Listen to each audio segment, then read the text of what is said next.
В селе Толсгун сегодня открыли новый детский сад. На базе сельской школы он появился в рамках проекта «Детские сады детям». Две группы, младшую и старшую, будут посещать 40 малышей от 2 до 6 лет. Это настоящее событие не только для молодых родителей и их детей, но и для всех жителей села.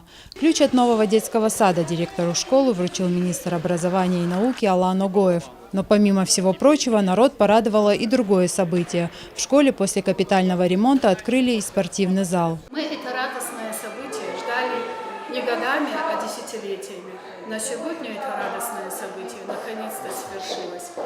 Мы надеемся, что наши ребятишки к нам с удовольствием будут приходить в садик, а родители в лице педагогов найдут своих единомышленников. Особенным стал день для жителей селений Коста и Майрамадаг. Здесь после капремонта в школах открылись спортзалы. Они оснащены всем необходимым – спортивным инвентарем и оборудованием. В школах учатся более 300 детей. Теперь они смогут посещать секции вольной борьбы, баскетбола, волейбола, мини-футбола и даже настольного тенниса. В будущем планируется проведение занятий и для учителей. Я хожу на борьбу 7 лет, и мне нравится.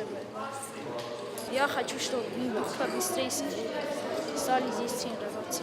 Спортзалы по дорожной карте ремонтировались в течение полугода. До реконструкции заниматься в них было невозможно. Из-за аварийного состояния здание на некоторое время пришлось закрыть. Сейчас же республиканские власти делают все, чтобы дети могли заниматься физкультурой и спортом в хороших условиях. Спортивный зал в Майрамадагской школе единственный на селе. Впервые за 30 лет он отремонтирован в местной школе. В сельской местности спортивные площадки на особом месте, ведь именно из таких маленьких залов выходят большие чемпионы. Это понимают и представители республиканских властей. Именно поэтому работа в районах в приоритете.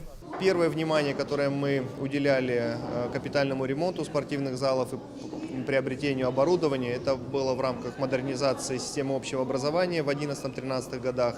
2014 год стал продолжением именно с точки зрения концентрации внимания к сельской школе, проблемам сельской школы.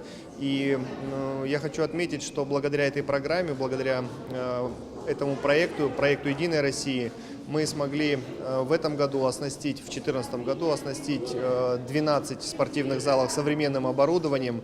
10 спортивных залов в нашей республике в сельской местности были, соответственно, капитально отремонтированы. По программе развития спортивных площадок в сельской местности 12 объектов в республике уже сдали. Реализацию проекта продолжат и в этом году. Кроме того, в нынешнем году будет создано дополнительно около 3000 мест для дошколят. Рая Дзантьева, Алан Гасанов, Осетия ТВ.